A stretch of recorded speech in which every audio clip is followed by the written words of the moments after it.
Welcome back. Part one में हमने देखा था स्टेंटर मशीन का इंट्रोडक्शन और इम्पोर्टेंस समझा। पार्ट टू में हमने फिनिशेस और फैब्रिक प्रॉपर्टीज डिस्कस की। और आज के फाइनल पार्ट यानी पार्ट थ्री में हम डिटेल में समझेंगे कि स्टेंटर मशीन की वर्किंग प्रिंसिपल और प्रैक्टिकल कंट्रोल को। हम देखते हैं कि अगर हमें जीएसएम या विड्थ एडजस्ट करनी हो तो मशीन टेक्निकली कैसे काम करती है और कौन कौन से पैरामीटर्स हैं जिनको एडजस्ट करना पड़ता है। ये टॉपिक थोड़ा ज़्यादा टेक्निकल है, लेकिन टेक्सटाइल फिनिशिंग इंजीनियर्स और टेक्सटाइल वालों के लिए बहुत ज़्यादा इम्पोर्टेंट है। Basic working principle of standard का प्रिंसिपल सिंपल है। फैब्रिक को पिंस या क्लिप्स पर ग्रिप करके एक हीटेड चैम्बर के थ्रू पास करना। जब फैब्रिक को हॉरिजॉन्टली स्ट्रेच किया जाता है तो उस पे हीट अप्लाई होती है तो फैब्रिक का डायमेंशन फिक्स हो जाता है। इसमें तीन चीजें जो एक साथ हो रही होती हैं: drawing, heat setting, stretching. Drawing में फैब्रिक का मॉइस्चर रिमूव होता है। हीट सेटिंग स्टेबलाइजेशन, फाइबर्स अपनी जगह पर लॉक हो जाते हैं। और स्ट्रेचिंग या मैकेनिकल कंट्रोल, विड्थ और जीएसएम को सेट किया जा सकता है। कंट्रोल पैरामीटर इन स्टेंटर मशीन। अब देखते हैं कि मशीन में कौन कौन से पैरामीटर होते हैं जो फैब्रिक प्रॉपर्टीज को इन्फ्लुएंस करते हैं। फैब्रिक की स्पीड नंबर वन पे। अगर फैब्रिक फास्ट स्पीड से चलेगा तो ड्राइंग और क्यूरिंग कम होगी। स्लो स्पीड पे ज्यादा रेजिस्टेंस टाइम मिलेगा, फैब्रिक को फिनिशिंग स्ट्रॉन्ग होगी। और नंबर टू पे है टेम्परेचर कंट्रोल। सिंथेटिक फाइबर्स के लिए हीट सेटिंग स्पेसिफिक रेंज में होती है, जैसे पॉलिएस्टर के लिए 190 टू 200 डिग्री सेंटीग्रेड। कॉटन के लिए ड्राइंग और क्योरिंग होती है 140 टू 160 डिग्री सेंटीग्रेड। और इसके बाद है नंबर तीन ओवरफीड। ओवरफीड का मतलब ये है कि फैब्रिक को मशीन में थोड़ा सा लूज फॉर्म में भेजना, जिससे जीएसएम इंक्रीज होता है। अगर हम अंडरफीड देंगे तो जीएसएम कम होगा और फैब्रिक जो है थोड़ा सा टाइट होगा। ओवरफीड का मतलब है कि फैब्रिक को लूज फॉर्म में भेजना, जिससे फैब्रिक ज्यादा जाएगा तो जीएसएम हमारा इंक्रीज होगा। और अंडरफीड का मतलब है, मैं दोबारा रिपीट कर रहा हूँ, फैब्रिक कम जाएगा, जीएसएम उसका कम होगा और वो फैब्रिक जो है टाइट हो जाएगा।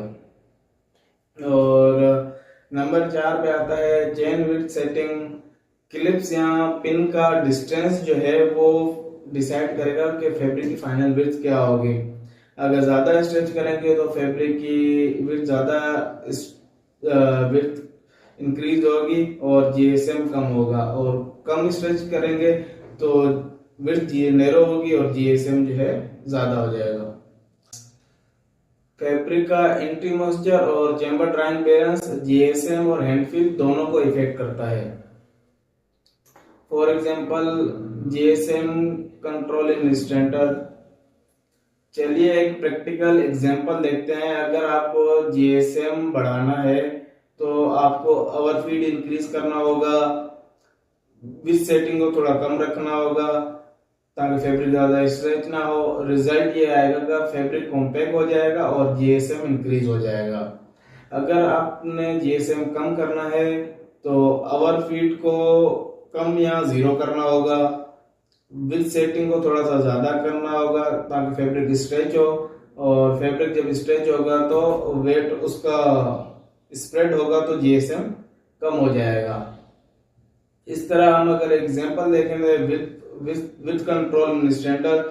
सपोज डाइंग के बाद फैब्रिक की विड्थ 70 इंच हो गई, लेकिन रिक्वायरमेंट 72 इंच की है। तो इस केस में हम जो है चेन विड्थ एडजस्ट करेंगे, फैब्रिक को पिंस के जरिए हॉरिजॉन्टली होल्ड करेंगे और हीट के इफेक्ट से जो फैब्रिक स्टेबलाइज होकर 72 इंच पर फिक्स हो जाएगा। लेकिन अगर आपको विड्थ श्रिंक करनी है तो चेन विड्थ सेटिंग को कम करना होगा और थोड़ा सा ओवरफीड देना होगा ताकि फैब्रिक जो है रिलैक्स हो जाए और अपनी विड्थ जो है वो छोटी कर ले। और अदर करेक्शन बाय स्टैंडर्ड जैसे कि स्क्यू करेक्शन है। स्टैंडर्ड में स्क्यू स्ट्रेंथनिंग डिवाइस होते हैं जो वेफ्ट बो को करेक्ट करते हैं। और फिनिशिंग फिक्सेशन जो अगर आपने रेजिन अप्लाई किया है या फायर रिटार्डेंट फिनिश अप्लाई किया है तो वो क्योरिंग स्टेज में क्रॉस लिंकिंग और फिक्सेशन भी होती है स्टैंडर्ड के अंदर। और फैब्रिक हैंडल फिर हीट सॉफ्टनेस और मैकेनिकल एक्शन के कॉम्बिनेशन से ड्रेप और सॉफ्टनेस भी कंट्रोल होती है फैब्रिक की। कंक्लूजन ऑफ पार्ट 3 ये है कि पार्ट 3 में हमने देखा स्टैंडर्ड मशीन का वर्किंग प्रिंसिपल और इसका कंट्रोल, प्रैक्टिकल कंट्रोल, कैसे हम जीएसएम को विड्थ को मशीन की सेटिंग के जरिए हम उसको कंट्रोल कर सकते हैं, कैसे हम उसको ओवरफीड और अंडरफीड करके उसकी जो फैब्रिक की प्रॉपर्टीज को हम डिसाइड करते हैं।